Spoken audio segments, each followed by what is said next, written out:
没错，石之律者或许并非主动消失，而是被梭控制，乃至杀死了。而考虑到梭并未利用这份全能掉头来攻击我们，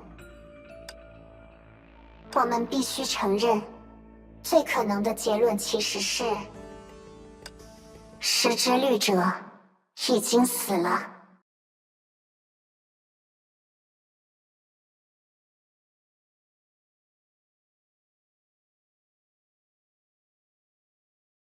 喂，可别把我和他相提并论。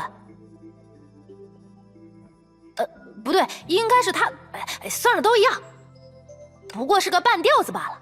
管他多擅长这方面，也不可能比得上意识的律者，明白吗？好吧，我可以再复述一次。为了避免表述混乱，我之前称呼他为第八律者，但事实上，他同样是意识的律者。准确来说，出于降低难度的考量，正因为他曾经出现在前文明，你现在拥有的才会是意识的全能。什么难度不难度的，半吊子就是半吊子。对于你实质上贬低自身的行为，我无意阻止。总之，那不是重点，重点在于他所能做到的事，你当然也可以。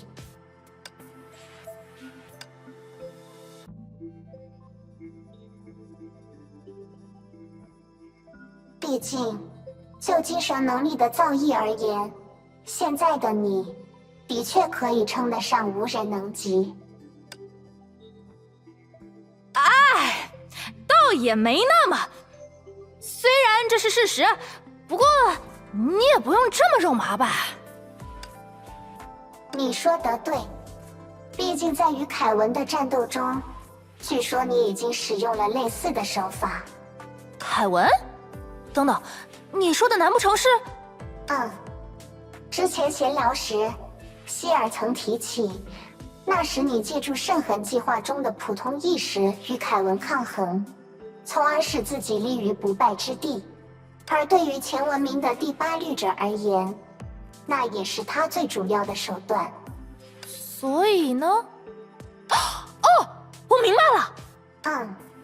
逻辑非常简单，所以或许连你也能猜到。你想让我吃掉整个世界再跑路？是否存在？唉，好吧，看来还是有解释的必要。在此之前，我们已经确定这里有近似于中烟之茧的底层机制存在，而为了能够准确无误的运作，底层机制必然无法轻易变更。举例来说，如果我现在才发现构成自己的底层代码会额外损耗硬件的使用寿命，恐怕也只能置之不理。否则，善加变动所带来的连锁反应将会比我发现的问题本身更加严重。虽然我不是不能理解你的意思啊，但你就不能说点人容易听懂的？你就当作我没举过那个例子吧。总之，既然存在底层机制，那它就不单单会制约我们，也会制约对方自己。也就是说，只要找到合适的切入点，我们多少能加以利用。但与此同时，也存在一种更加危险的可能性，始终存在一个意志，在对这种底层机制进行宏观或微观的调控。那又怎么了？你不是说底层机制不能轻易变动吗？有人看着也好，没人看着也好，不都一回事吗？变动的确会带来很大的代价，但如果有某个意志参与其中，并认为某时某刻的变动值得付出相当的代价呢？到了那时候，我们对既定规则的利用就存在被见招拆招的可能。所以，我才会在你出发之前单独请求你做这件事，在相对安全的前提下，如同前文明的第八律者那样，尽可能用你的全能侵染世界炮中的所有意识，掌握我们当下的状况。有这种必要吗？能做到那种事的人，难道不是实打实的神明？对方又不是善茬，打个响指什么的，把我们直接杀光不就完了？多省事儿啊！既然这一切没有发生，那么你说的那种意志，即使存在，恐怕也威胁不大吧？这也是我还没能彻底想通的一件事。那个意志可能并没有自己创造出的机制强大，但曾经的第八律者，也包括青史之律者，他们正是依靠一些四两拨千斤的能力，几乎将人类彻底摧毁。所以，我非常庆幸，如今有意识的律者站在我们这边。更何况，我们所处的世界炮，相比本征世界要小上很多。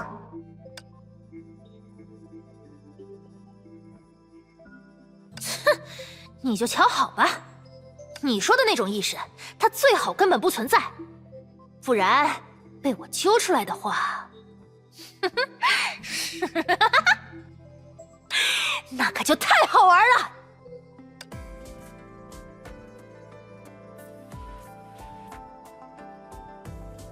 那么，我就不破坏你的兴致了。不过，你刚才说到吃掉整个世界，虽然听上去会让人产生不够可靠的误解，但我很想听听你的想法，或许能为大家提供一些新的思路。啊？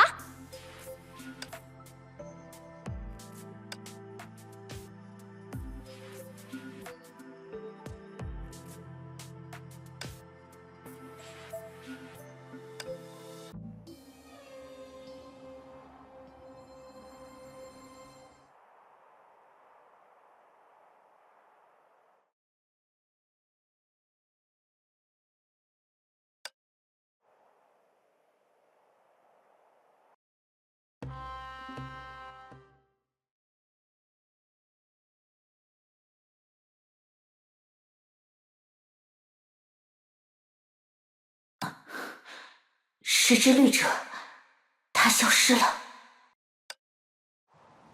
前面就是时之律者最后出现的位置，至少我们是这样认为的。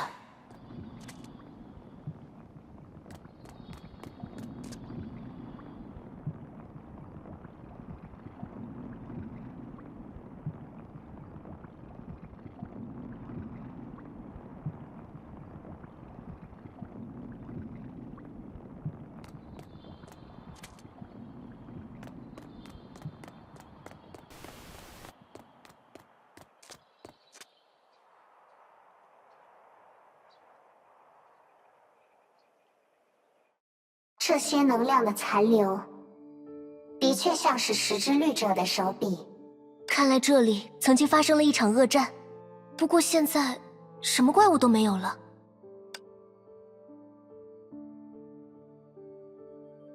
乐观推测，或许时之律者在消失之前消灭了所有的敌人，而如果不那么乐观，或许怪物之所以消失，正是因为他们的敌人消失了。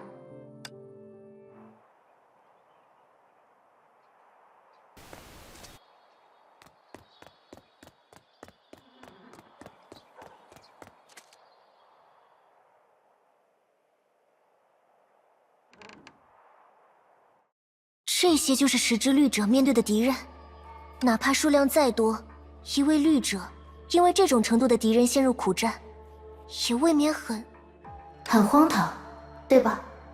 我和希儿也这样认为。时之律者虽然话多，却不是只会吹牛的家伙，能够让他视为对手，甚至严阵以待的，一定不是什么普通的敌人。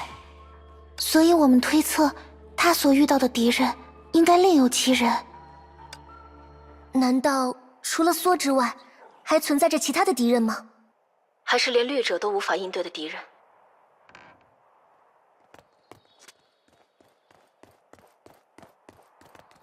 等等，你们看，那是什么？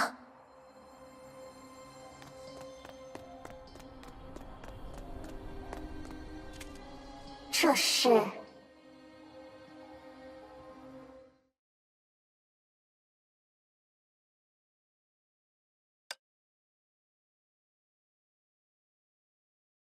这东西总不会是那家伙故意变出来唬我们的吧？不至于吧？再怎么说，这看上去也不是他的风格呀。我当然也清楚，但是据我所知，出现在我们面前的石之律者并没有人类意义上的形体，反而更像是某种来自中烟之茧的投影，一种难以区分到底是物质还是能量的存在。而现在，投影的残片被留了下来，主体却不知所踪。要么是作为本体的中烟之茧出现了什么问题，但有 Kiana 在，这根本就不可能。要么，这就真的是一个活得不耐烦了的玩笑。不对，还有第三种可能。另一位希尔，你说的没错，原本确实只有这2种可能，但前提是他依然是石之律者，或者说属于本真世界、属于中烟之茧体系的石之律者。你到底想说什么？其实，在石之律者出发前，我单独给了他一个任务。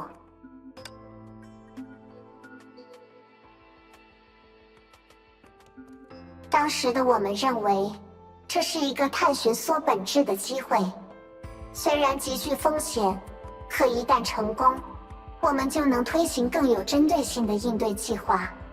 为了避免与缩正面交战，我与石之律者约定，一旦出现性命攸关的局面，就立刻切换形态，将自己暂时变为纯粹的能量，以此保存实力。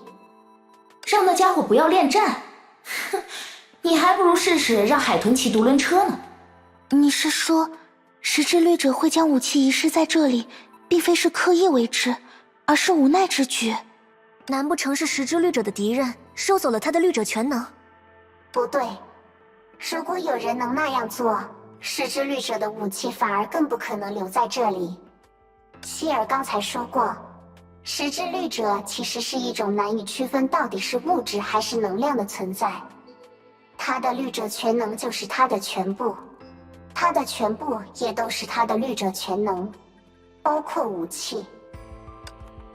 所以，如果他消失了，他的武器也应该一并消失才对。也就是说，整件事情中最荒谬的一点在于，石之律者的武器就在这里，好端端的以实体的形式存在，而他自己却不知道上哪儿去了。如果这不是收走，而是接管呢？还记得我们之前的推断吗？梭似乎与中烟之茧极为相似，以至于普罗米修斯那些对付中烟之茧的代码也能对梭生效。如果顺着这个思路大胆猜测，也许经由梭的体系也能诞生律者。你认真的？确实不能排除这种可能，所以你所说的接管是猜测因为梭的介入，将石之律者由中烟之茧的律者转化为了梭的律者，于是石之律者受制于梭，无法像过去一样在2种状态之间自由切换。的确，如果这种猜测成立，眼前发生的一切也就解释得通了。可是，这样一来，也就是说，没错，石之律者或许并非主动消失，而是被梭控制，乃至杀死了。而考虑到梭并未利用这份全能掉头来攻击我们必须承认，最可能的结论其实是石之律者已经死了。毕竟对方不是过去的世界蛇，没必要手下留情，仅仅把律者关押起来。